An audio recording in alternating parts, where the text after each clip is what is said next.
Mon téléphone sonné très tard dans la nuit, mi ravelant d'un sommeil profond. Si aidait ma petite-fille de 16 ans Lily. Sa voix tremblait de pour alors qu'elle criait, grand pire G sois au poste de police. Ils descent que G li adequé, mon cœur asseste rerte un instant. Sans poser plus de questions, Jimmy sois rapidement habillé, J I attrapé mes clés et J I conduit directement à la gare au milieu de la nuit. Les routes atteignent complètement sombres et vides, mais mon esprit assemblé d'inquiétude de pour et de colère croissante. Quand je suis entré dans le poste de police, l'officier supérieur responsable est devenu complètement pale au moment où il a vu mon visage. Il a commencé à s'excuser immédiatement et tout a changé dans cette station en quelques secondes. Salut tout le monde, bienvenue derrière ça. Si vous aimez les histoires de vengeance, assurez-vous de vous abonner à ma nouvelle chaîne Revenge Power pour des histoires plus choquantes, émotionnelles et époustouflantes comme celle-ci. Le lien est dans la description. Allez y jeter un coup d'œil et soutenez la chaîne. Cet appel terrifiant de Lily tard dans la nuit a complètement bouleversé mon monde. Elle avait quoi 16 ans, une fille douce, comme et douce que vivait avec sa mère Rachel depuis les décès de mon fils dans un tragique accident de voiture il y a 3 ans. J'avais toujours essayé de rester activement impliqué dans sa vie, mais Rachel m'avait lentement repoussé, de sans qu'elle pouvait tout guère seule. J'aurais jamais imaginé que la situation à la maison était devenue aussi dangereuse et toxique. Alors que je conduisais dans les rues calmes avec mes mains agrippant fermement le volant, de beaux souvenirs de Lily en tant que petite-fille heureuse ont inondé mon esprit. J'aurais dans le jardin faire des biscuits avec sa grand-mère et rire de mes blogs idiots. Maintenant, elle était effrayée et seule dans un poste de police. Quand j'ai finalement franchi les portes de la guerre avec détermination, l'officier levait les yeux, et m'a reconnu instantanément et son visage est devenu complètement blanc. Il savait exactement que j'étais un capitaine de police à la retraite qui avait servi dans ce même département avec honneur pendant plus de 30 ans. Et cette reconnaissance a changé toute l'atmosphère à l'intérieur de la guerre cette nuit-là. L'officier s'y leva si vite que sa chaise fallait tomber en arrière. Monsieur Thompson, je ne savais pas que si était ta petite-fille. Il bégaya nerveusement. Ji regardait droit dans les yeux et j'ai exigé une explication complète et honnête de ce qui s'était passé. Il a commencé à expliquer que Rachel avait appelé la police plus tôt dans la soirée, affirmant que Lily avait attaqué lors d'une dispute. Mais pendant qu'il parlait, je pouvais clairement voir à quel point il devenait mal à l'aise et mal à l'aise. Quelque chose dans l'histoire officielle n'y collait pas du tout. J'ai insisté pour voir Lily tout de suite. Quand ils ont sorti de la zone détente, elle a couru droit dans mes bras ensanglantant de manière incontrôlable. Il y avait une nouvelle échymose sur sa joue gauche. Voir cette marque sur le visage innocent de ma petite-fille, Emma remplie d'une colère intense et d'un profond chagrin en même temps. J'avais élevé mon fils avec de fortes valeurs de respect, de responsabilité et d'amour. Après sa mort, j'ai fait de mon mieux pour rester une figure stable et solidaire dans la vie de Lily. Mais Rachel avait rendu les choses de plus en plus difficiles avec le temps. Elle a toujours insisté sur le fait que tout allait bien et que j'ai intervenu trop. Maintenant, la vérité commençait à sortir de la pire façon possible. Lily murmura à travers ses larmes que Rachel avait de nouveau bu beaucoup et était devenue violente pendant leur dispute. Lily en avait levé les mains que pour s'y protéger. L'officier s'y déplaça inconfortablement pendant qu'il écoutait. J'ai demandé à voir le rapport officiel complet et les images de la caméra corporelle des agents qui ont répondu. Si que j'ai découvert en su de rendu toute la situation limpide. Rachel avait menti dans sa déposition à la police. Mais il y avait quelque chose d'encore plus important en jeu. Ma longue histoire et mon profond respect au sein de ce département. L'officier est soudainement devenu extrêmement coopératif et serviable.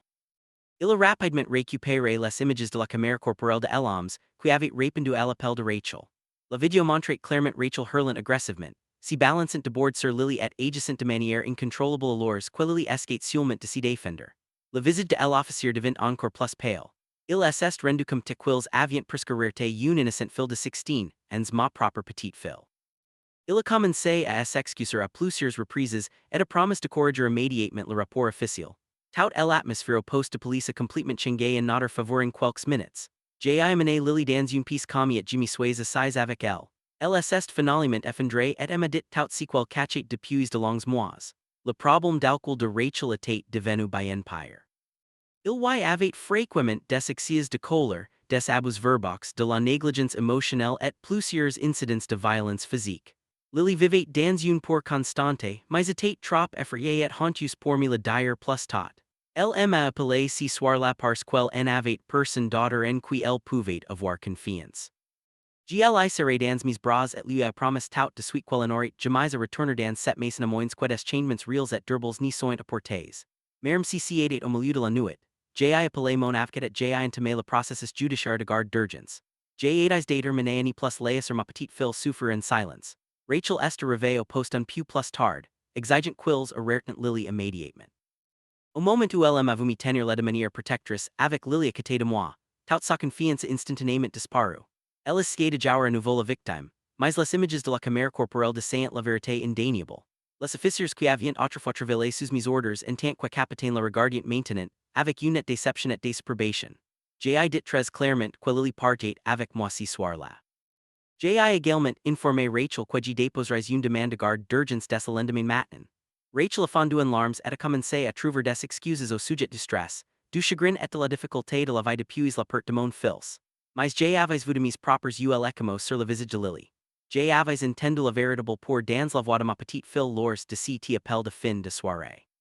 J'en plus ignorer la vérité, tot le matin. Lily était en sécurité chez moi. Je lui ai préparé son petit déjeuner préféré, et je l'ai laissé dormir paisiblement dans la chambre d'amis que j'avais toujours préparé pour ses visites. Pour la première fois depuis de nombreux mois, elle avait l'air commis en sécurité et soulagée.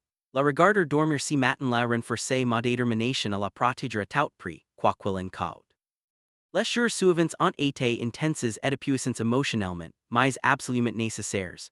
J'ai travaillé en étroite collaboration avec mon avocat et les services de protection de l'enfance. Les preuves contre Rachel étaient solides et claires. Les images de la caméra corporelle, les émotions visibles de Lily et l'histoire des délais que nous avons soigneusement documenté. Lily se sentit enfin suffisamment en sécurité pour partager toute l'étendue de ce qu'elle endurait depuis longtemps. Les crises constantes, la manipulation émotionnelle, la négligence et la peur avec lesquelles elle vivait chaque jour. Cela m'a brisé le cœur de tout entendre, mais cela m'a aussi rendu plus déterminé que jamais à me battre pour sa sécurité et son bien-être. Rachel a d'abord essayé de se battre contre l'affaire de la garde. Elle a téléphoné à d'autres membres de sa famille et a tenté de les retourner contre moi. Mais lorsqu'elle a réalisé que je n'y reculais pas que j'avais un fort souci du département que je dirigeais autrefois, elle a finalement accepté d'entrer dans un programme de traitement approprié et d'accepter des visites supervisées. Lily a commencé à fréquenter une nouvelle école plus prise de chez moi. Elle a rejoint l'équipe de football et a lentement recommencé à s'ouvrir, à rire et à profiter de la vie plus librement. La vorgueil et retrouver sa joie de jour en jour était la plus grande récompense que je puisse demander. Cette situation douloureuse m'a appris que parfois, être grand pire signifie intensifier fortement lorsque les parents sont incapables de fournir un environnement sûr et aimant. Aujourd'hui, Lily prosper magnifiquement de toutes les manières possibles. Elle vit avec moi plein temps, excelle à l'école et a retrouvé sa confiance, son bonheur et sa personnalité brillante. Elle joue régulièrement au soccer, est fait de nouveaux amis et envisage son avenir avec espoir et enthousiasme. Rachel reçoit l'aide professionnelle dont elle a besoin et nous avons établi un calendrier de visites supervisées qui fonctionne pour le moment. La chose la plus importante est que Lily se sentit vraiment en sécurité et m'est protégée chaque jour dans ma maison. Si vous regardez cette histoire que vous soupçonnez qu'un enfant de votre famille ou de votre communauté est négligé, maltraité ou vit dans la peur, veuillez en parler immédiatement. En attendez pas le moment parfait. La sécurité et le bien-être émotionnel d'un enfant doivent toujours passer en premier, peu importe à quel point cela semble difficile. Si cette histoire vous a touché le cœur ou vous a rappelé vos propres lettres familiales, déposez vos pensées et expériences honnêtes dans les commentaires ci-dessous. J'ai lu chaque commentaire. Si cette histoire vous a ému ou vous a donné du courage, partagez-la avec quelqu'un qui a besoin de l'entendre. Votre part pourrait donner à un autre grand-parent ou membre de la famille attentionné la force d'intervenir et de protéger un enfant dans le besoin. Merci bien.